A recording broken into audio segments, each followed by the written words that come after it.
그 영상을 이제 보셔서 우크라이나에 대해서 좀 아시겠는데요. 여러분 아시다시피 우크라이나는 잠깐 소개해 드리겠습니다. 우크라이나는 인구가 남한과 비슷합니다. 4,600만 명이 있고요. 영토는 남한의 6배입니다. 남북한의 3배 정도 되는 나라고요. 큰 나라입니다. 유럽에서는 러시아 다음으로 제일 큰 땅을 가지고 있습니다. 그리고 곡식이 너무 잘 자라요. 흑토기 때문에 뭐든지 심으면 잘 자라는 풍성한 나라라서 유럽의 빵바구니 역할을 하고 곡식을 이렇게 수출하는 그런 나라입니다. 이곳은 잠재력이 아주 많은 나라입니다. 특히 하나님의 백성들이 많이 있습니다. 여러분 아시다시피 러시아 정교회 국가인데 명목상 기독교인들이 많습니다. 대부분 다 크리스찬이라고 얘기하지만 실은 교회에 1년에 한 번 정도 부활절밖에 안 나갑니다. 우리가 옛날에 다 불교라고 하지만은 절에 1년에 한 번 가듯이요. 다 명목상 하나님에 대해서 알긴 안다고 얘기해요. 머리로는 안다고 얘기하지만 성경도 읽지 않고 전부 다 그냥 교회도 1년에 한 번 가는 그러한 사람들이 많이 사는 곳입니다. 기독교 인구는 약 3% 됩니다. 3%면은 4, 3, 12, 한 120만 명 되겠죠? 120만, 3%밖에 안 되고, 그렇지만 그분들이 주로 침례교하고 오순절 계통의 교회가 가장 큰데, 이들이 굉장히 뜨겁습니다. 그리고 지금 젊은이들이 많이 일어나고 있습니다. 다들 이렇게 물어보면요, 교회에 다녀서 너 뭐 되겠냐 그러면 선교사 되겠다 그래요. 자기가 전부 다 그렇게 예수 믿고 뜨거워서 자, 동쪽에 가면은 러시아 구소련 국가에서 복음을 전할 수 있거든요. 러시아가 다 통하는 나라니까요. 주로 이 사람들은 러시아하고 우크라이나를 쓰는데, 두 언어를 다 씁니다, 이 사람들이. 그래서 얼마든지 구소련 국가에서 선교할 수 있고요. 그 다음에 서쪽에도 디아스포라 러시아인들이 많이 살고 있습니다. 그들을 통해서 1200만 명이 유럽에 살고 있고요. 그 중에 아까 보셨지만 독일에 400만 명이 살고 있습니다. 그래서 제가 보기에 우크라이나는 치안도 안전하고 또 미국을 좋아하고 한국도 좋아하고 특히 한국 교회에 너무 배우고 싶어 합니다. 한국 교회, 미국에서 오신 한국 교회 단계팀이 오시면은 너무너무 좋아해요. 특히 영어를 좀 하시는 분이 오시면은 영어도 가르칠 수 있고 그 외에도 저희 신학교라든지 센터에서는 얼마든지 사역이 가능한 또 안전 문제도 이렇게 위험하지 않은 그런 나라입니다. 제가 우크라이나 신학교 사역을 간단히 말씀드리면은 저희 신학교는 40명 정도 학생이 먹고 자고 이렇게 하고 있고요. 그 다음에 인텐시브 과정으로 교회 지도자들이 와서 한 달에 한 번씩 말씀을 배웁니다. 목회자들이죠. 그들이 한 100명 정도 있고요. 아까 또 봤지만 간호 선교사 과정들이 정교 과정에 대학 다니는 학생들이 와서 저희가 주말마다 와서 신학을 배우고 3년 후에 졸업 후에는 그들이 시골에 가서 보건소장이 되어가지고 그 지역에 수천 명, 수만 명의 시골 사람들에게 복음을 전하는 계약을 맺고요. 그런 사역을 감당하고 있습니다. 그래서 약 1년에 매년 170명 이상의 학생들을 저희가 티칭하고 있고요. 그 외에도 5년 동안 제가 개척교회한 저희 교회들이 있습니다. 112개 교회를 저희가 지원했고요. 그 다음에 제 개인적으로는 또 인천에 있는 그 조그만 교회 300명밖에 안 되는 교회지만 그 교회가 선교사를 35명을 파송했어요. 그리고 저 옛날에 후원 파송 교회인데 그리고 이번에 우크라이나에 10개 교회를 세우겠다 그런 목표를 하는데 성도들이 헌금을 하시는 거예요. 그러니까 예를 들어서 좋은 일 있거나 내 평생에 교회 하나 짓겠다 하면은 한 1,500만 원 정도에 돼요. 15,000불 정도를 헌금해요. 그거를 목사님이 인천교회가 저희 교단에서 자그마한 교회인데 선교 제일 많이 하는 교회예요. 50% 이상의 예산을 헌금하거든요. 근데 하나님 계속 쏟아부어 주세요.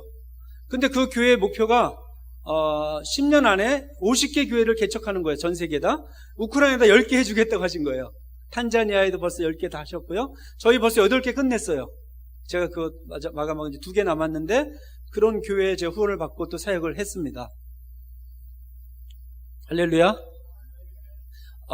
이 모든 것이 저를 은혜를 주신 주님의 은혜라고 저는 생각합니다. 제가 왜 선교사가 됐는지 잠깐 말씀을 드리겠습니다. 여기 앞에 나와 있는 사람이 제 나이는 이제 미국에서 원래 나이 밝히면 안 되지만 몇 살로 보입니까? 40대로 보입니까? 60대로 보입니까? 그 중간입니다. 제가 나이는 한국 나이로 53이고요. 저희 아버님이 저보다 40살 많으세요. 93세세요. 지금 한국에 살아 계세요. 어머님은 4년 전에 이제 권사님인데 소천하셨고요. 제가 이제 파송될 때 소천하셨고, 우크라이나로. 아버님 혼자서 열심히 살아 계세요. 그런데, 저는 어릴 때 어머님을 따라서, 아버님은 그때 신앙이 없으셨어요. 매일 술만 드시고 그냥 뭐 이렇게 싸우시고, 이러시고, 이북에서 내려오셔가지고 그런 분이셨어요. 망나니일자 한마디로. 어머니 그런 분이셨는데, 어머님이 기도로 매일 철야기도 새벽기도 하셨을 거 아닙니까? 남편을 살려달라고. 저도 덩달아서 엄마 따라서 교회 가서 이렇게 철야기도 하고 어릴 때부터 새벽기도 하다 은혜 받았어요. 그래서 여러분 하늘산 기도회 들어보셨습니까? 저 경기도에 청평에 거기 제가 4학년 때 따라가서 막 그러니까 방언도 하고 막 하더라고요. 그래서 저도 주님 방언 주세요, 방언 주세요 막 어릴 때 기도했는데 안 주시더라고요. 재수했어요. 그래서 그 다음에 또 갔어요. 갔더니 5학년 때 막 그 강대상에서 막 방언 달라고 기도했는데 방언이 안 오더라고요. 근데 막 기도하는데 어떤 옆에 같이 기도하던 누나가 너 무슨 샬라샬라 기도한대요. 그게 방언이었더라고요. 근데 방언 받고 나서 제가 이제 본교에 돌아왔거든요. 제가 의정부인데 고향이. 돌아왔는데 왜 그렇게 눈물이 나는지, 어린 것이 죄가 왜 이렇게 많은지 방성대곡하면서 이렇게 1시간씩 매일 2시간씩 기도했던 거예요. 교회에서. 왜 이렇게 죄가 많은지 모르겠어요. 다 회개하고 뭐 울고 막 기도했어요. 제가 5학년 때. 그러니까 교회 어른들이 놀란 거예요. 제가 뭐 저런 일이 다 있냐? 그 오면 또 우리 어린애들 제가 같이 막 안수기도 해주고 막 이러면서 같이 기도했어요. 걔들 다 방언 받고. 6학년 때. 그러니까 막 교회가 뜨거워진 거예요. 막 뭐 그래가지고 어른들이 또 기도하기 시작하고. 어쨌든 그랬습니다. 그런데 제가 그때 했던 것이 뭔가 생각해 보니까 북한을 위해서 그렇게 기도 많이 했었던 것 같아요. 그때 막 이북을 위해서 기도하고 회개하고 막 했습니다. 그러다가 제 마음에 그때 소원이 들어왔는데, 하나님 저 세상 끝까지 가서 복음 전하는 사람이 되겠습니다. 그때는 선교사라는 말을 몰랐습니다. 그래서 복음 전하는 사람 되겠습니다 하고 헌신했어요. 헌신하고 중학교 가서는 이제 영어를 열심히 해야 될 거 아닙니까? 그죠? 다른 건 못하더라도, 수학은 뭐 못하고 뭐 국어 잘 못하더라도, 암기과는 못하더라도 영어만큼은 열심히 했어요. 제가. 그래서 중학교부터 고등학교 3학년 때까지 영어만큼은 제가 올 100을 항상 맞았습니다. 영어만큼은 전교 1등, 전국 1등을 이렇게 했어요. 어쨌든 성적으로는. 그리고 나서 이제 신학대학을 원래 가려고 했는데, 저희 형님이 전도사님이거든요. 근데 이러더라고요, 저한테. 대호야, 네가 바로 신학하는 것도 좋지만 좀 세상 경험을 하고 신학하면 어떻겠냐 하더라고요. 그래서 제가 또 전도사님, 형님의 말씀, 하나님 말씀을 저를 받아들이고, 네, 그리고 일반 대학을 갔어요. 그 간 곳이 어디냐면, 원래는 영문과를 가려고 했는데 영어를 매일 하다 보면 영어 재미가 없더라고요. 그래서 새로운 거 없을까 하는 중에 하나님께서, 제가 원래 러시아 문학을 좋아했습니다. 그래서 도스토옙스키, 톨스토이를 초등학교 5학년 때부터 읽고 좋았는데 그런 과가 있는지 몰랐어요, 저희 때는. 근데 형님이 또 신문 쪽을 주면서 고대하고 그때 외대하고 육사가 있었어요, 육사. 근데 어디 가겠냐 해서 제가 고대를 가게 된 거예요. 러시아 문학과를 들어갔죠. 들어갔는데 들어가서 공부하다 보니까 여러분 너무너무 재밌는 거예요. 새로운 언어를 배우니까, 러시아어, 그죠? 닥터집하고 막 이렇게 영어 나오고 이런 거 아닙니까? 큰 눈살이 막 이렇게 하는 나라의 언어를 배우니까. 제가 원했던 그 톨스토이, 도스토옙스키 책을 읽을 수 있으니까 문법을 열심히 했어요. 그래서 막 반에서 이제 전공만큼 1등 했죠. 전공만큼. 다른 거 다 못하더라도 러시아어하고 영어만큼 열심히 공부했습니다. 왜 앞으로 선교사가 될 거니까. 열심히 하고 만족도가 300%였어요. 공부하고 났네요. 근데 제가 대학을 들어가서 한국 기독학생이라는 게 있어요. IBF라는 그 서클에 가입했습니다. 가입해서 공부하다 보니까 이런 생각이 들었어요. 꼭 목회자만, 형님이 목회자가 있으니까 목회자가 되지 않더라도 평신도가 얼마든지 복음 전할 수 있다는 걸 또 도전을 주는 거예요. 또 그런가 보다 하고 또 저도 내가 교수가 돼서 이렇게 기여하겠다, 선교사님을 섬기겠다, 이런 비전을 또 갖게 되는 거예요. 그래서 꿈이 죽은 건 아니고요. 선교사님을 서포팅한 또 선교지 하고 이렇게 했습니다. 그러다가 대학을 졸업하고 이제 군대 문제를 갔다 왔네요. 갔다 와서는 이제 그 다음에 찰나가 이제 신대원에 들어가는 거 아닙니까? 그죠? 대학을 졸업했으니까 신대원을 가야 되는데, 이미 저는 평신도로서 얼마든지 섬길 수 있다는 그 의식화가 되어 있잖아요, IBF에서. 그래서 그런 와중에 직장에서 콜링이 있었어요. 직장이 러시아 문학을 전공해서 갈 수 있는 직장이 그때 안기부밖에 없었어요. 안기부. 죄송합니다. 제가 제 얘기를 해서. 그 안기부 시험에 붙은 거예요. 4차까지 시험 보더라고요. 면접까지 다 됐네. 그래서 이제 안기부 출근하는 날 이제 들어가려고 하는 날 갑자기 저한테 어떤 마음이 왔냐면은 기독교인은 항상 솔직해야 되지 않습니까? 정직하라고 배웠는데 여러분 아시다시피 안기부는 제 신분을 속여야 되잖아요. 내가 이런 직장에 있다고 얘기하면 안 되잖아요. 국가를 위해서. 근데 국가도 중요하지만 저 위에는 하나님이 있잖아요.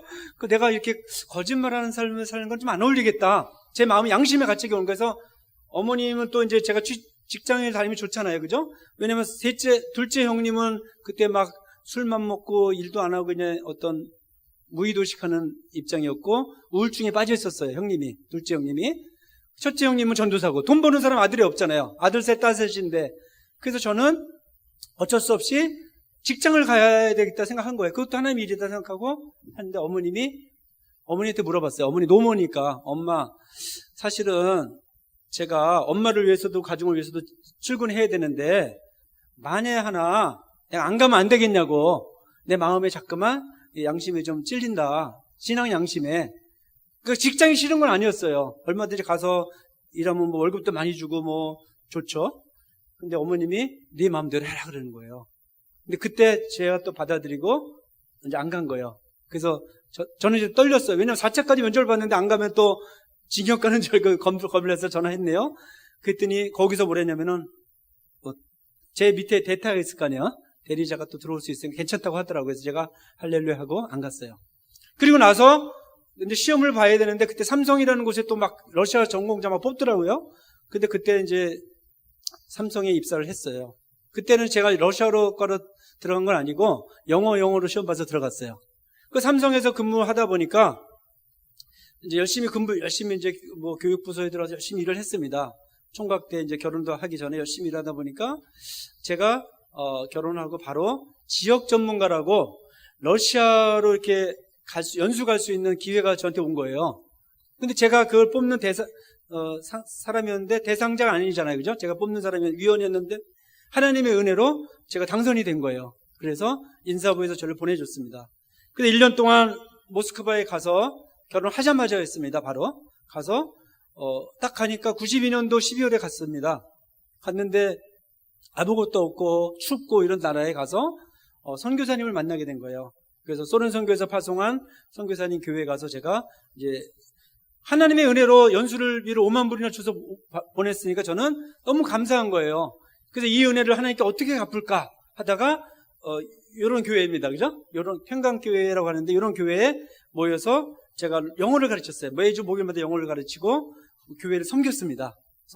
그리고 주말만 되면은 전도지를 한 1000장 이렇게 배낭에다 메고요. 집사람하고 같이 역에 나가서 주 예수를 믿으라 그러면 너와 내 집이 구원을 얻으리라 러시아로 외치면서 베르위브 고스포다 이수사리스타 이스파스사 띠이베시돔 두보이 하면서 외친 거예요.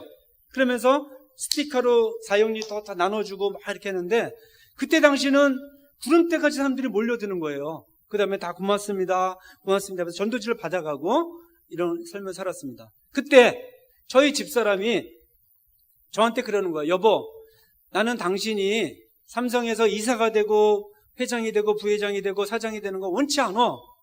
나는 당신이 지금 당장 선교사가 됐으면 좋겠어 이러는 거예요.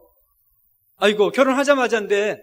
근데 또 저로서는 또 남편으로서의 의무가 있지 않습니까? 짐이 있지 않습니까? 그죠? 이 아내를 먹여 살려야 될 텐데 어떻게 저런 소리를 하나. 너무 믿음이 큰 거죠. 그래서 당장 그만두라는 거예요, 삼성을. 근데 저는 그때 당시 1년 동안 이제 돈을 다 썼으니까 그만두려면 다시 5만 불을 내든지 아니면 4년을 더 근무해야 되는 조건이 있었습니다. 그래서 저는 어떡합니까? 와서 4년을 더 근무했어요. 근무했는데 여러분 아시다시피 98년에 뭐가 왔죠, 우리나라에? IMF가 온 거예요. 그때 보세요. 제가 나이가 35입니다.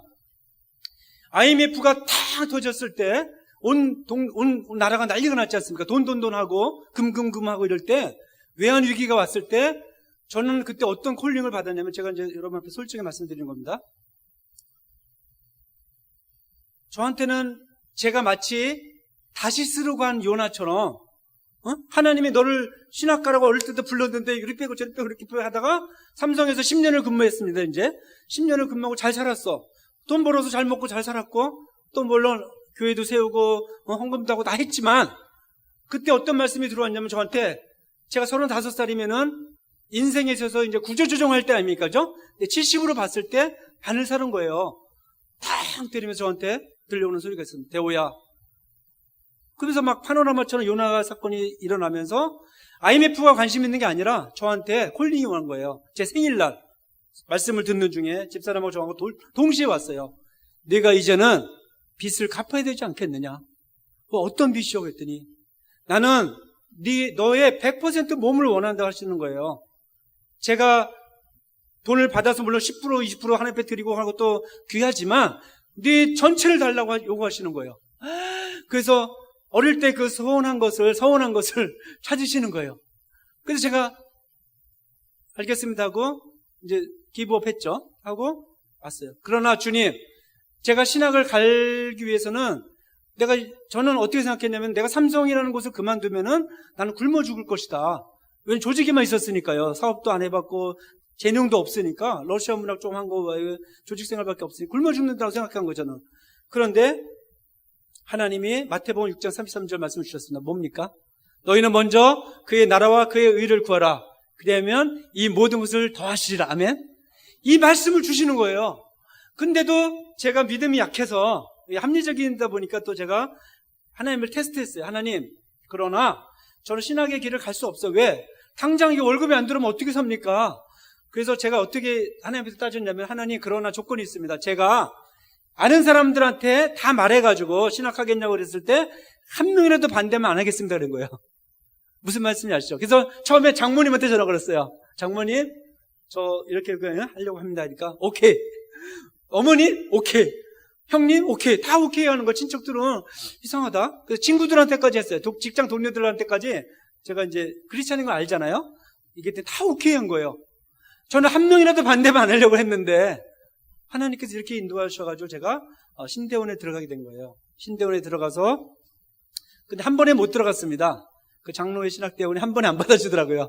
저는 열심히 있어서 딱 갔더니 하나님이 굉장히 어서없이 할 줄 알았거든요. 웬걸 삼수했습니다. 삼수.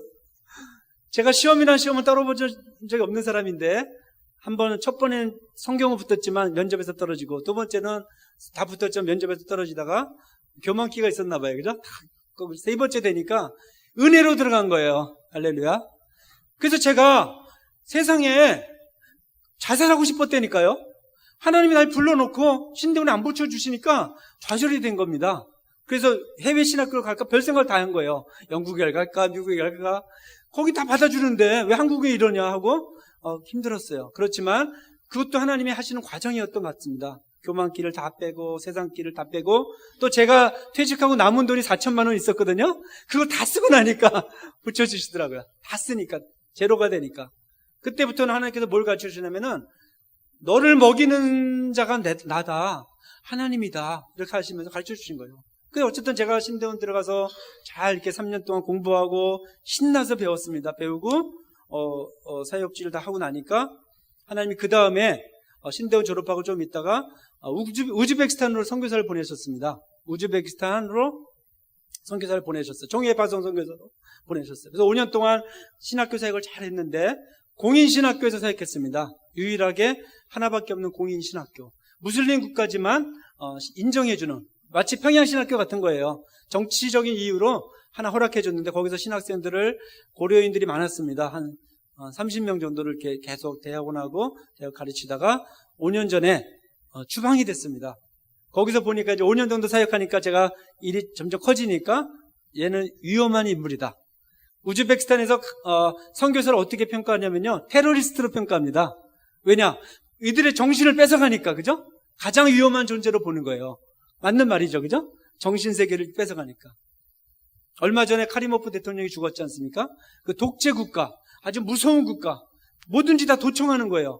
그곳에서 제가 5년간 사역하다가 추방되고, 그 다음에 하나님께 기도했어요. 하나님, 제게 딸이 셋이 있고, 이제 그때 미국 와서 있다가 하니까 11학년, 10학년, 이제 5학년인가 이렇게 됐어요.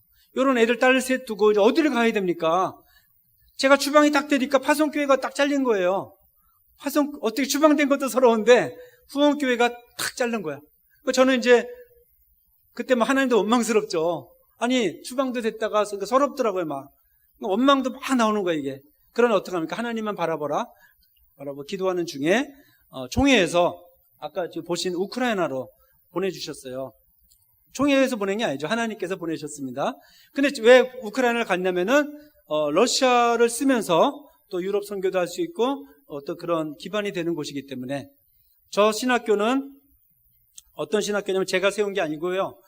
여러분 아시다시피 그 최건능 목사님 혹시 아시죠? 예수 전당 불신지옥 하신 분, 그분 손주가 94년도에 오셔가지고 세운 신학교예요. 그분은 목회자로서 계속 계시다가 나도 할아버지처럼 어떤 부담감을 느끼고 내가 이렇게 미국의 LA 오렌지 카운티에서 목회 잘하고 지금도 여기 사시지만 편하게 있을 것이 아니라 내 인생을 드려야 되겠다. 55세에 단신으로 오셔가지고 사모님 여기 계시고 자녀들하고 오셔가지고 세운 신학교입니다. 우리나라에 어떤 영적인 계보가 있지 않습니까? 그죠? 길선주 목사님 계시고 최건동 목사님 계시고 그죠? 주기철 목사님 계시잖아요. 그분과 같이 아주 유명한 분이시잖아요. 한국에서 우리 한국 교회 역사에 가장 유명한 분 중에 한 분, 최건동 목사님 손주가 세운 신학교에 저희 어머님이 그래도 예수 믿고 23살부터 예수 믿고 한 번도 새벽기도를 빠지지 않으셨어요. 돌아가실 때까지 83세에 돌아가셨거든요. 몇 년이죠? 60년 동안 제가 한 번도 어머니가 새벽기도 안 가는 걸 못 봤어요. 비가 오나 눈이 오나 불철주야 가셨는데 그 기도로 제가 은혜를 받아서 그 신학교에서 일하게 됐습니다. 사랑하는 여러분, 신학교에 가서 5년 동안 사역하는 중에 저는 언어가 조금 되니까 아는 사람들하고 현지인들하고 새벽기도도 러시아로 설교할 수 있었고 강의도 러시아로 하면서 아이들과 친구가 되는 거야. 친구가 되면서 하나님이 길을 넓혀주셨는데 어디까지 넓혀졌냐면요. 아까 보셨지만은 저희 신학교가 독일에 분교를 세웠습니다. 아마 여러분 유튜브에 들어가서 볼 수 있는데 2년 전에 제가 그 출장을 갔다 와서 한 사람을 만나게 해주신 거예요. 여러분 한번 따라합시다. 한 명이 소중하다. 아멘. 아브라함 한 명을 택하셔서 전 세계 모든 민족을 복받게 하지 않으셨습니까? 하나님은 지금 한 분이 아니잖아요. 그죠? 여러 분 계시는데 한 명이 천하보다 귀하신데 한 사람을 통해서 그 일을 이루시는데 제가 거기를 이제 한 명의 현지인 목회자를 갔는데요. 가서 한 명을 만나게 해달라고 기도하면서 갔어요. 그런데 같이 간 목회자가 도브리젠 블라지미르라는 목사인데요. 아까 안수기도 하는 분이 있었잖아요. 이분이 10년 전부터 자기 독일 선교사 가겠다고 기도한 분이에요. 이분이 현지인인데. 근데 그러다가 어떻게 저를 만나게 돼가지고 그러면 너 독일 한번 나랑 같이 갈라 했더니 너무 좋아하는 거예요. 근데 이 사람은 돈이 없잖아요. 갈 돈도 없고 차비도 없고. 근데 제가 차가 있어가지고 중고차를 끌고 같이 가겠냐고 제가 기름값하고 뭐하고 천불 투자했어요. 저희 센터가 천불 투자해가지고 이렇게 간 거예요. 가는데 이 친구가 목사님 하면서 막 방언으로 막 기도 열심히 하면서 가는데 기도의 용사예요. 가는데 너무 재밌는 것이요. 우크라이나를 지나고 폴란드 다음에 바로 독일이잖아요. 독일을 경계선을 딱 지났는데 비가 좀 이렇게 오고 있었어요. 멋있더라고요. 독일 다리를 딱 국경을 지나가는 순간 할렐루야 하는데 이 친구는 10년 전부터 독일 선교사 되겠다고 기도했는데 독일어를 준비하고 그런데 자기가 들으니까 얼마나 놀랐겠습니까? 은혜가 막 넘치잖아요. 근데 갑자기 이 사람 방언이 독일어로 바뀌는 거예요. 저 그 체험을 처음 봤어요. 저도 막 독일어로 저도 잘 모르지만 독일어로 막 이렇게 하는 거예요. 바스 이스트 다스 말 하면서 이힐리비디 하면서 말이 갑자기 독일어로 바뀌는 거예요. 그건 알 수 있잖아요. 뉘앙스는. 그러면서 가서 제가 뭔가 기적이 일어날 것 같다 하는 느낌을 받았습니다. 그리고 아닌 게 아니라 가니까요. 가는 곳마다 막 그 교회가 초청해서 막 기도해주고 막 이러면서 병든 자가 낫고 이런 일이 있었는데 누굴 만났냐면은 한 분의 우크라이나에서 이제 노회장까지 하신 목사님 아까 나왔죠. 하르바르 목사라고 6년 전에 와서 선교사로 오신 분이에요. 그런데 이분이 와가지고 YWAM 아시죠? 예수전도단. YWAM 그게 아우스부르크 그 밑에 훌락이라는 곳에 센터가 있습니다. 430년 된 성이 있어. 성. 아름다운 성에 거기서 YWAM이 이제 훈련을, DTS하고 모두 훈련을 하는데, 거기 와서 선교사로 온 거예요. 우크라이나 목사가. 와서는 아무것도 못하고 있었던 거예요. 언어는 배우고 뭐 조금 교제는 하지만, 그래서 아무런 이제 사역이 안 열리고 있었던 거예요. 서방의 빛이라는 선교사를 꿈을 갖고, 내가 이제 서방을 다 이제 비추겠다. 큰 꿈을 꾸고 왔습니다. 그러나 일이 안 이루어졌었어요. 그러다가 저희가 이제 2년 전에 가서 이분을 만난 거예요, 제가. 만나니까 러시아로 되잖아요. 반가워 러시아로 얘기하고 막 이러면서 소통하면서 우리가 신학교가 있습니다. 만약에 여기에 브랜치가 생기면 좋지 않겠습니까? 이미 퍼실리티는 다 있잖아요. 그죠? 이용하고 저희는 강사만 보내줘서 인텐시브 과정하면 돈도 안 들고 학비 한 사람이 한 100불 정도 한 학기 내고, 그죠? 한 학기 정도 100불 정도밖에 안 돼요. 100유로 내고 하면 좋지 않겠습니까? 그러니까 이 사람이 너무 좋은 거예요. 있는 장소 다 쓰고 돈도 안 들고 YWM도 협조해주고. 그 저희가 하자 그러니까 오케이 한 거예요. 그러나 또 와서 봐야 될 거 아닙니까? 그 사람이 또 초청해가지고 우리 KF 신학교를 보시고, 그때 너무 좋은 거예요. 그 저희 아카데믹 딘하고 연결해가지고 프로그램 다 짜고. 그래서 여러분 벌써 13회를 했습니다. 할렐루야. 2년 전에 열려서. 그 작년에, 그러니까 2년 전에 제가 출장을 가서 그게 됐고, 작년 3월에 열렸고, 13회. 그 다음에 지금 다른 그룹이 또 생기려고 해요. 아우스부르크에 있는데 하나가 뮌헨 지역에서 또 해달라는 거예요. 왜 그러냐면은, 여러분, 우리가 여러분도 디아스포라 한국인 아닙니까, 우리가? 러시아에서, 디아스포라로 유럽에 사는 사람이 1200만 명인데, 그 중에 이 사람들은 다 뜨거워요, 신앙이. 뜨거운데, 가는 곳마다 교회를 세우는 거예요. 이렇게 교회를 세웠는데 평신도들이 다 설교하는 거예요. 이제 그 신학 교육이 없이 나와서 다 뭐 택시 운전사 하는 분이 설교하고 막 이러거든요. 뜨거워요. 아까 그 교회가 그거였는데, 그런데 이들이 한계를 느낀 거예요. 아, 내가 이제는 신학을 배워야 되겠구나. 신학을 좀 뭔가 배워서 더 좋은 평신도 지도자야 되겠구나. 느끼고 있는 중이었어요. 그래서 4년 동안 기도했던 거예요. 이들 나름대로. 그러다 2년 전에 제가 갖고 만나고 하면서 이루었어요. 사랑하는 여러분, 지금 유럽에 여러분 독일부터 시작해서 소망이 없어요. 왜 없냐면은 그 잘못된 신학으로 인해서 다 교회가 죽지 않았습니까? 사변적인 신학으로 인해서 인간의 교만과 이성주의와, 그쵸? 만모니즘, 물질사상, 그 다음에 세속화, 포스트 모더니즘, 이런 것들로 인해서 유럽이 죽어서 다 희망이 없다고 얘기하는 중에 하나님은 그렇지 않습니다. 우리 하나님은 그때 뭘 예비하셨냐면은 러시아 70년 동안 공산주의의 훈련된 핍박 속에서, 그죠? 목숨을 내걸고 신앙을 지켰던 디아스포라 러시아인들을 유럽으로 보내셔서 이제는 그들이 오순절 운동을 일으키고 있습니다. 할렐루야. 그래서 여러분, 하나님이 유럽의 부흥을, 리바이벌, 유럽, 그 꿈을 저에게 주셨는데 저에게만 주신 게 아니에요. 아까 드레스덴 목사님도 보셨지만 이분이 모집하면 3,000명을 모집할 수 있고 방송하고 찬양 사역하는 분인데, 지금 유럽의 교회를 누가 깨우고 있냐면은 러시안 처치, 이들이 깨우고 있는 거예요. 그래서 지금은 본토에 있는 독일 사람들이요, 러시안 교회에 나오고 있습니다. 할렐루야. 이들이 오히려 살겠다고 이제는, 왜냐면은 그쪽 독일 교회 가서는 말씀을 들을 게 없지 않습니까? 다 죽었잖아요. 말씀을 못 들으잖아요. 루터란 교회 가면은 뭐 말씀이 제대로 없거든요. 그냥 위에서 내려온 말씀을 그냥 읽는 거 아닙니까? 천주교 하듯이. 그러니까 은혜를 못 받는 거예요.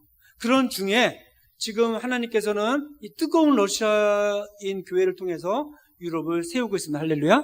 그런데 그 세우는 일에 제가 저같이 참 못나고 팔싹동이고 만삭되지 못해서 태어났고, 저 진짜로 겁이 많고 이런 사람을 하나님이 쓰시는 거예요. 제가 왜 8달 만에 태어난지 아십니까? 설명드리겠습니다. 저희 둘째 형님이 아까 우울증으로 이제 돌아가셨는데 6살 차이예요. 근데 제가 이제 뱃속에 있을 때 8살 됐을 때 저희 형님이 엄마한테, 엄마 10원만, 1원이죠 이때, 1원만 줘 그런 거예요. 사탕 사 먹겠다고. 엄마가 돈이 없으니까 없어 그랬을 거 아니에요. 그러니까 발로 빵 찬 거예요. 엄마 회를 빵 차니까 이 뱃속에 있던 겁 많은 저는 놀래가지고 움직이지 않았대요. 진짜 그 발을 맞고서 세상이 무서운 걸 알고 그때 안 움직인 거예요. 그래가지고 죽었다고 꺼내버리라 그랬는데, 아버님은 꺼내버리라 그랬대요. 엄마를 살려야 되니까.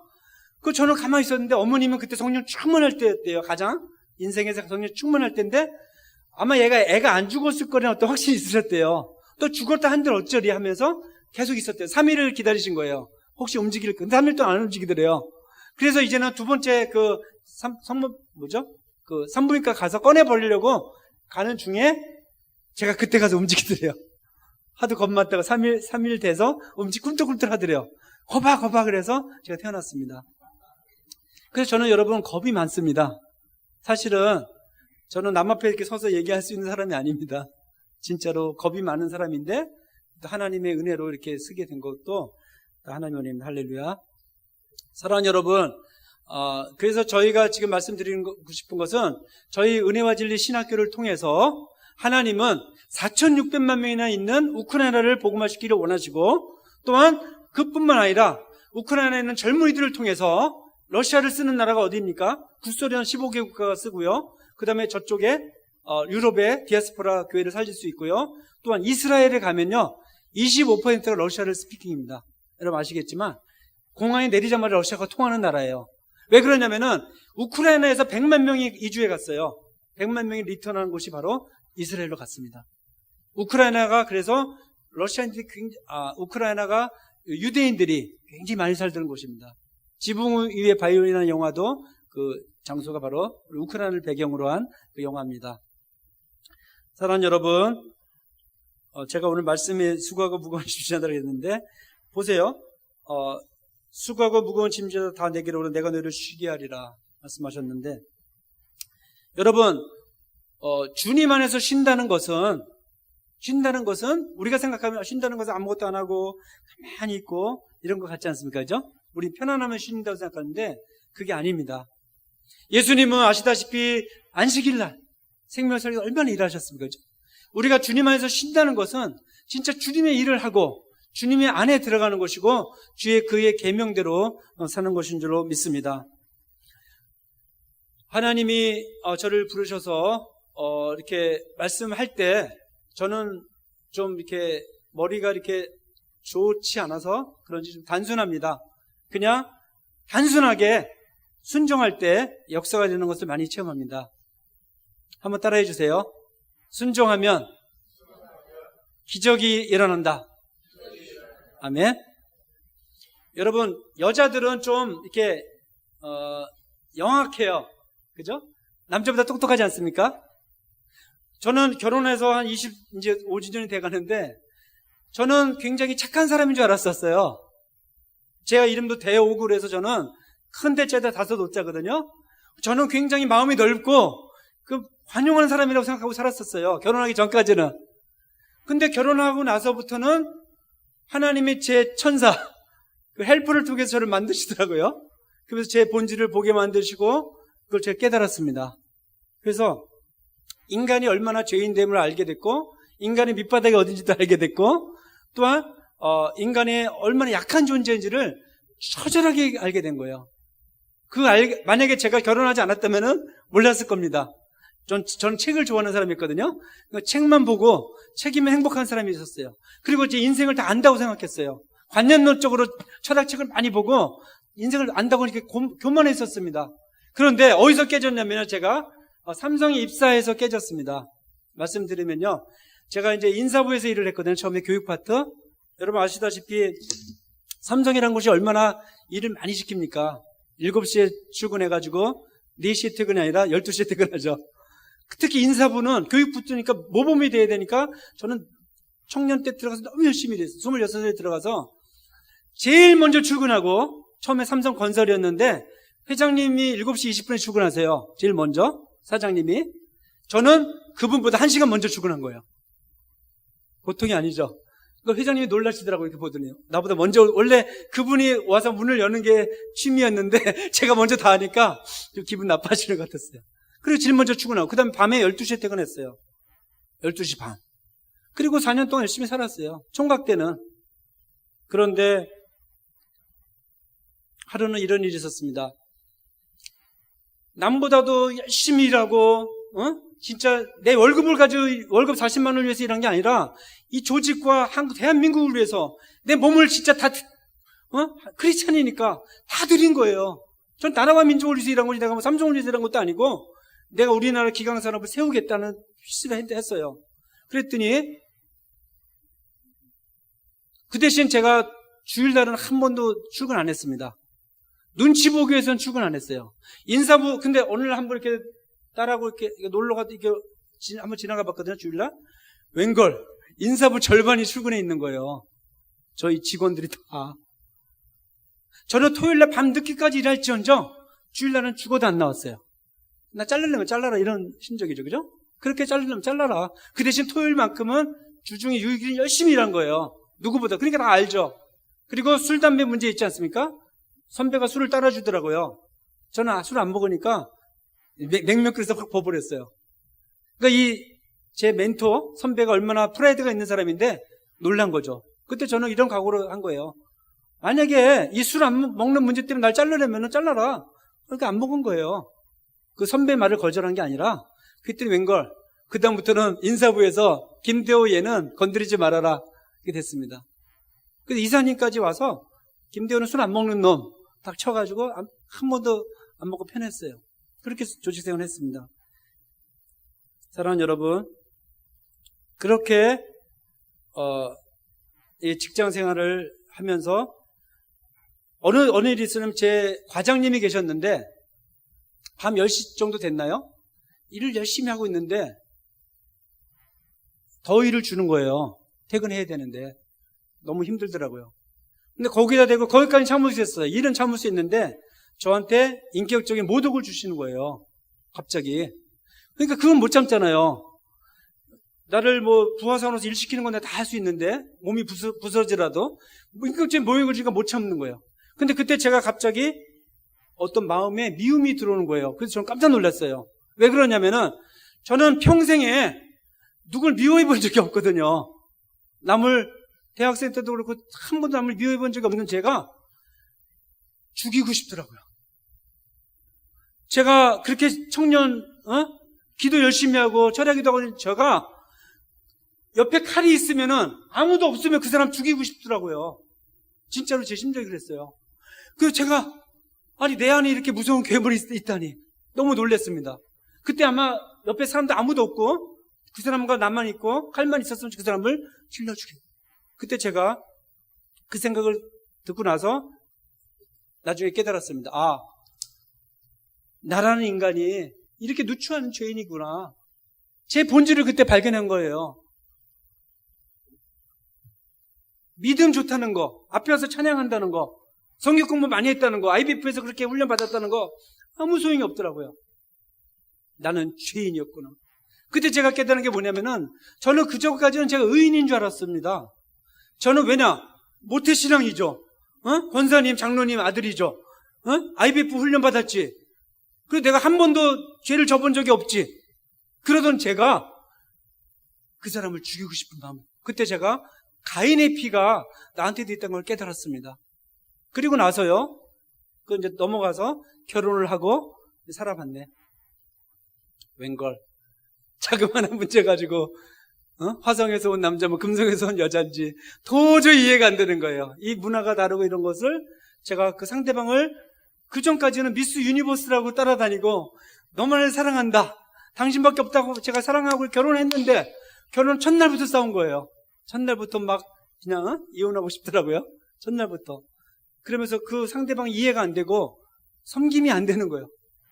그러면서 24년 동안 지금도 싸우고 있습니다. 사랑하는 여러분, 근데 제가 깨달은 게 있어요. 아, 이 여자가 가까이 있는 이 사람이 천사구나. 내가 하나님 앞에 가까이 갈 수 있고 내가 불의하다는 걸 깨닫게 해준 천사구나. 이걸 깨달았어요.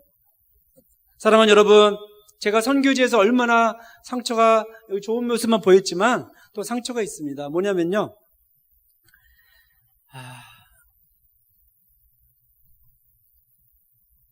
저는 남이 잘 되는 거 보면 너무 좋거든요. 예를 들어서 누가 상을 탔다 그러면 막 박수 쳐주고 이런 사람이라서 남들도 다 그런 줄 알았어요. 예를 들어서 누가 돈이 생겼다, 그죠? 후원금이 많았다면 저는 박수 쳐주잖아요. 차가 생겼다면, 그래서 남들도 그런 줄 알았어요. 그때 아니더라고요. 가보니까, 저는 몰랐는데, 제가 보세요. 오자마자 번번한 사역이 딱 생겼잖아요. 그죠? 다른 선교사는 사역도 없는 사람도 많은데, 사역지가 생겼죠. 그러니까, 또 제가 명성교회가 파송이 된 거예요. 그 파송교회가 없다가 집사람이 금식기도 2번 하고, 하나님이 주신 그 명성교회가 되니까, 제가 도착하자마자부터 벌써 시기의 대상이 된 것 같아요. 저는, 돈 많은 교회의 파송자니까 돈도 많을 거다. 그 다음에 또 사역지도 번번하다. 또 전공자니까. 그렇잖아요. 현지어에 대한 또 어떤 그 핸디캡이 있거든요. 선교사들은 다 언어에 대해서. 근데 얘는 언어도 됐다. 준비됐다. 우즈베키스탄 왔다니까 저희 가정에 대해서 막 이렇게 시기와 질투가 있었나 봐요. 그러니까 오자마자 막 그 동료 선교사들의 어떤 그런 핍박이 있었는데 이게 어디로 왔냐면은 저희 딸한테 간 거예요. 그 제 딸이 제가 딸 둘이 있고 첫째는 무디신학교 올해 졸업했고 교육학과 이번에 둘째는 4학년이고 3학년이 셋째가 이제 10학년 된 딸이 있습니다. 근데 이 딸 얘기를 잠깐 드리겠습니다. 이 딸이 얼마 전에요. 작년 정도 된 것 같아요. 한 3년 지나고 나서 엄마 아빠한테 와서 얘기하다가 막 우는 거예요. 얘가. 그러면서 자기가 서러웠던 걸 막 얘기하는 거예요. 막 터지는 거예요. 자기 죽겠다는 거예요. 아니 저는 학생들 열심히 섬기고 새벽부터 그리고 픽업도 해주고 좋은 아빠라고 생각하고 뭐 필요할 때 먹여주고 다 했는데 기껏 잘 키운 아들이 한다는 소리가 죽겠다고 하니까 제가 환장할 노릇이죠. 제가 죽겠는 거예요. 왜 그러냐한테 들어보자고 했더니 얘가 막 울면서 하기를 엄마 아빠 엄마 그러면서 자기 사실은 3년 동안 도시락을 혼자 먹었대요. 학교 가서. 그 선교사 자녀학교인데 저는 선교사 자녀학교 들어가면 그게 천국이라고 생각하고 다 완벽한 줄 알았습니다. 그때 왜 그랬냐 그랬더니 같이 일하는 사역자 딸들이 도래가 있었는데 왕따를 시킨 거예요. 그건 저는 몰랐어요. 셋이 다 같이 잘 지내는 줄 알았어요. 교회에서도 보고 하니까. 겉으로 봐서는 티가 안 나니까. 그랬더니 얘가 알고 보니까 걔네들은 다 나쁜 소문을 퍼뜨렸대요. 그래서 얘는 아주 못된 선교사고 아주 안 좋고 그래가지고 다른 미국 선교사 자녀들이 얘를 그러니까 미국으로도 관계가 있어야 되지 않습니까? 미국 애들도 얘를 터치 안 하고 해서 혼자 4년 동안 밥을 먹었다는 거예요. 그러면서 하는 말이 아빠 나 죽겠다는 거예요. 막 울고요. 그러니까 저희 집사람은 죄송합니다. 저는 이제 받아주는 성격이거든요. 이렇게 모든 자는 그렇구나 힘들었구나 하고 이렇게 위로해주는 성격인데 저희 집사람은 죄송합니다. 좀 성격이 강하다 보니까 그까짓 까지는 네가 다 왕따 시키면 되지 하면서 막 혼낸 거예요. 근데 얘는 또 자기가 상처기가 나 있는데 더 찔르니까 상처가 더 심해지면서 엄마한테 막 대드는 거예요. 아니 엄마는 내가 아파 죽겠다는데 내 말 안 들어줘 하면서 막 우는 거예요. 저는 이해가 되거든요. 그 아픈 사람의 마음을. 집사람은 또 그 이해가 안 된다. 그러니까 얘가 갑자기 저희가 7층에 살고 있었는데 허름한 아파트에 막 뛰어가더니 죽겠다는 거야. 다이빙하게 하려고 7층에 가서 막 하는 거예요. 제가 막 쫓아갔어요. 얼마나 빠른지 몰라요, 여러분. 그 사탄이 역사하니까 얘를 탁 해서 충격 있지 않습니까? 확 뛰어가는 거야. 제가 잡아가지고 어떡합니까? 이걸 성경에서 보긴 봤는데 어떻게 될지 모르지 않습니까? 그래서 진정해놓고 이게 막 처음에는 막 때리고 싶죠. 부모 입장에서는 선교사 딸이 죽겠다고 하니까 막 이게 손이 올라오죠. 때리고 싶고 하다가 참았어요. 그래서 얘가 영적인 거다 이거는. 그래서 안수기도 하고 죽기 사역하고 다 내려놓으니까 애가 좀 그다음에 좋아졌지만 또 그다음에 또 그러게 이게 앙금이 있지 않습니까? 그죠? 잠재되어 있다 이게 어느 순간에 또 팡 터올 때가 있지 않습니까? 어떤 때인가 보니까 자기를 무시할 때. 여러분 사람을 무시하지 마십시오. 무시하면 무시무시한 일이 생깁니다. 그러니까 얘는 뭐냐면은 자기의 존재감이 없다는 거예요. 자기는 그림자라는 거예요. 아무도 자기를 이렇게 관심 있게 안 보는다는 거예요. 그래서 그것이 이 아픔이었던 거예요. 근데 거기다 대고 이 엄마가 들어주고 있으면 좋았잖아요. 그죠? 너 힘들었겠구나. 울고 같이 했으면 좋은데 엄마가 상처를 내니까 엄마가 더 미웠던 거예요. 그러니까 그 미움의 영이요. 집안에서 막 터지는 거예요. 이렇게. 미움의 영이 여러분 무섭습니다. 미움의 영은 어디로 가는지 아세요? 살인으로 갑니다. 그죠? 예수께서 그러셨잖아요. 형제를 미워하는 자마다 살인하는 자니라 그랬잖아요. 여러분, 내가 사람을 죽이지 않았을 뿐이지 누굴 미워한다는 것은 무서운 거예요. 그것은 간음보다 더 무서운 죄예요. 그런데 우리 한국 교회들은 참 이상해. 간음한 사람은 큰 죄처럼 하다가, 그렇잖아요? 미움하는 거는 이게 막 정직하지 않거나 미움하지 않은 걸 큰 죄로 여기지 않잖아요? 그렇지 않습니다, 여러분. 미움은 살인입니다. 그래서 그 상처를 받으니까 저희 집사람은 어떻겠습니까? 당장이라도 그 선교사 찾아가서 막 이렇게 해주고 싶잖아요. 저희 집사람 성격은 할 수 있어요. 충분히 혼낼 수 있어요. 그러나 거기서 참았습니다. 거기서 엎드러졌어요. 주님, 내가 죽겠습니다. 우리가 죽겠습니다.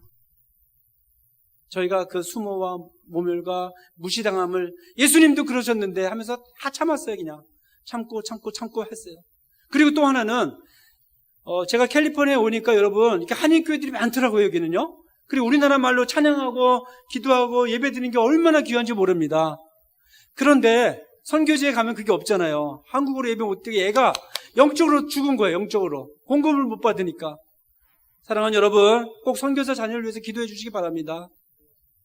제가 말하지 않아서 그렇지 저희같이 건강한 가정이 이럴 정도인데 다른 선교사 자녀들은 여러분 말할 것도 없어요. 제가 알기로 80%가 문제가 있어요. 선교사님 자녀들, 제가 아는 선교사도 우즈베키스탄 있을 때 아들 둘인데 다 우울증이 왔어요. 아직도 회복이 안 되고 지금 교회 안 나가요. 선교사가 복음 전하러 왔는데 정작 자기 자녀들을 잃어버립니다. 선교사 자녀를 위해서 꼭 기도해 주시기 바랍니다. 또 목회자 자녀도 마찬가지라고 생각해요. 상처가 많습니다, 여러분. 왜? 내 행동이 다 드러나니까. 그렇죠? 거울처럼 다 드러나지 않습니까? 그죠? 목회자 자녀는 얼마나 잘 드러나요. 그러니까 BK죠. 목회자 자녀들의 문제가 많습니다. 선교사 자녀들까지 그래서 수련회 가보면요, 금방 내놓잖아요. 애들이 통곡한대 서로가. 나 이렇게 힘들었어. 나 이렇게 힘들었어. 그러면서 서로 위로받는데요. 저는 그래가지고 애가 이렇게 되니까 이제는 답이 없는 거예요. 하나님, 저 꼭 안식년 보내주세요. 오늘 말씀대로 수고하고 무거운 짐자 다 내게로 오라. 내가 얘가 회복돼야 됩니다. 제 아내가 갑상선 암인데 1월 달에 왜 암이 왔겠습니까? 그죠? 자녀가 이렇게 속썩이니까 아내가 또 꺼이꺼이 하다가 그 스트레스가 와가지고 암이 왔어요. 그런데 저는 암이 왔으면 애가 좀 철이 들 줄 알았어요. 엄마가 암이 있으니까 웬걸. 또 그런 어떤 좀 이렇게 힘듦이 오면은 자기가 힘드니까 쏘는 거예요. 그죠? 그래서 저는 얼마나 딸이 또 미웠는지 몰라요. 막 진짜 내 딸이지만 진짜 죄송합니다. 죽이고 싶을 정도로 밉더라고요. 왜냐면 제 인간적으로는 답이 없으니까. 아니 얼마나 불효입니까? 부모 앞에서 죽겠다는 말이. 사랑하는 여러분, 오늘 말씀을 준비하면서 제가 하나님께서 주신 말씀이 한 가지 있습니다. 상처에 대해서 잠깐 얘기하고 싶은데, 오늘 말씀을 묵상하다가 나는 마음이 온유하고 겸손하니 나의 멍에를 메고 배우라. 내게 배우라. 그리하면 너희 마음이 쉼을 얻으리니 이는 내 멍에는 쉽고 내 짐은 가벼움이라 하시니라 그랬습니다. 사랑하는 여러분, 여기서 깨달을 게 예수님은 마음이 온유하고 겸손하다고 하셨고요. 내 멍에를 메고 배우라고 했고 나한테 배우라. 그러면 쉼을 얻을 것이라고 그랬습니다. 여러분, 주님의 멍에를 메는 것이 뭐고 그 다음에 주님의 짐을 지는 것이 뭘까? 그게 가볍다고 얘기했는데 그럼 그 길을 따라가면 되지 않습니까? 그 답이 어디 있냐면은 참 이상해요. 이번 주에 그 설교를 준비하면서 우리 이선영 목사님 기도를 많이 하셨나 봐요. 제가 그게 느껴지는데 제가 기도를 준비하는데 새벽에 일어나서도 말씀을 계속 하나님 기도를 시키는 거예요. 이 교회가 어떤 교회길래 도대체 이렇게 교회하게 만드시나. 그래서 기도 많이 했습니다. 제가 명성교회에서 7,000명 앞에 설교할 때도 떨리지 않는데 일주일 동안 떨었어요. 하나님. 그리고 어제 참 꿈을 꿨습니다. 꿈을 꿨는데 어느 교회에 갔는데 여기 교회인지 모르고 왔잖아요. 교회 갔더니 찬양이 그렇게 뜨거운 거예요. 그래서 제가 은혜를 받고 너무 감사하다. 이렇게 찬양이 뜨거운 교회가 있을까 했는데 오늘 아침에 우리 찬양팀 한번 손 들어보세요. 오늘 찬양팀 하신 분 찬양 얘기하셨잖아요. 너무 뜨겁고 참 좋았습니다. 그래서 이 교회인가 보다 제가 생각했습니다. 뭐냐면요, 왜 그 많은 가까이 있는 동역자라든지 다른 사람이든지 현지인들이 저한테 상처를 줄까? 우리 학생들도요, 상처를 저한테 줍니다. 그죠? 예를 들어서, 저희는 동방예의지국 아닙니까? 그죠? 동방예의지국 사람들은 최소한 인사는 하지 않습니까? 그죠? 그리고 미국에서도 그렇죠. 서로 보면은, 헬로, 하이, 그리고 티처가 나타나면 권위가 있지 않습니까? 여기는 그런 게 없는 거예요. 예를 들어서 제가 교수고, 목사고, 선교사지 않습니까? 이렇게 가잖아요? 멀뚱멀뚱 인사도 하고 안 하는 애들이 있어요. 그래서 가르쳐 주죠. 인사하는 거다. 그럼 또 나가면 또 그런 거예요. 그리고 직원들도 마찬가지인 거예요. 저희가 페이를 하지 않습니까? 월급을 받는데도 어떤 때는, 그러니까 인사를 다 안 한다는 게 아니라 대부분 하는 사람도 있지만 안 하는 사람이 있는 거예요. 그럼 그게 또 상처가 되지 않습니까? 여사원이 와가지고 뺄뚱물뚱 하루 종일 쳐다보면서 인사를 안 해요. 목사님 기분 어떻겠습니까? 그쵸? 부담스럽잖아요. 서로 굿모닝 할 수 있지 않습니까? 어떤 때 제가 먼저 해 안 하니까 근데 답을 안 해요. 얼마나 힘드니까. 그럼 막 저한테 부글부글 끓죠. 이런 것들이 하도 많이 있었어요. 그러다가 오늘 말씀에서 이런 말씀 주셨습니다. 대호야, 혹시 너에게 누가 상처를 주는 사람이 있다면은 그 사람은 너보다도 더 상처가 많아서 그걸 어쩔 수 없어서 견딜 수가 없어서 널 쏘는 거야. 그렇게 받아들이지 않으려 하는 거예요. 그때 제가 깨달았어요. 아, 그렇군요. 나에게 상처를 주는 사람이 있다면은 나보다 더 아프니까. 저도 그렇거든요. 제가 갔다 와서 힘들면 집사람한테 막 이렇게 풀잖아요. 그죠? 막 다 쏟아붓잖아요. 그럼 집사람도 스트레스를 다른 데 쏟고 이렇게 도는데 이제 그걸 깨달았어요. 아, 그러면 어떻게 할까요? 주님? 그래. 내가 이제 그 사람을 위해서 기도해 주지 않으려? 너한테 힘들다고 표현하는 거 아니냐? 제가 생각해 보니까 저한테 상처를 준 모든 선교사들과 동역자들 다 이렇게 묵상해 보니까 진짜 힘들겠구나. 나라도 그 위치라면 네가 부럽고 욕하고 싶고 시기하겠다. 그렇지 않습니까, 여러분?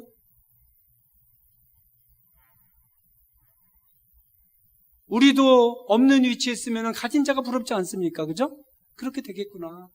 약하니까 그런 거구나. 그럼 내가 이제는 그 영혼을 위해서 기도해 줘야 되겠구나. 그 생각을 했습니다. 사랑하는 여러분, 사탄한테 속지 마십시오. 사탄은 아주 히트리한, 아주 교활한 존재인데 인간이 인간을 미워하게 만드는 게 사탄의 전략입니다. 그 속임수예요. 여러분 혹시 내가 지금이 누군가 미워하고 있다면은 여러분이 미워할 대상은 그 사람이 아닌 거예요.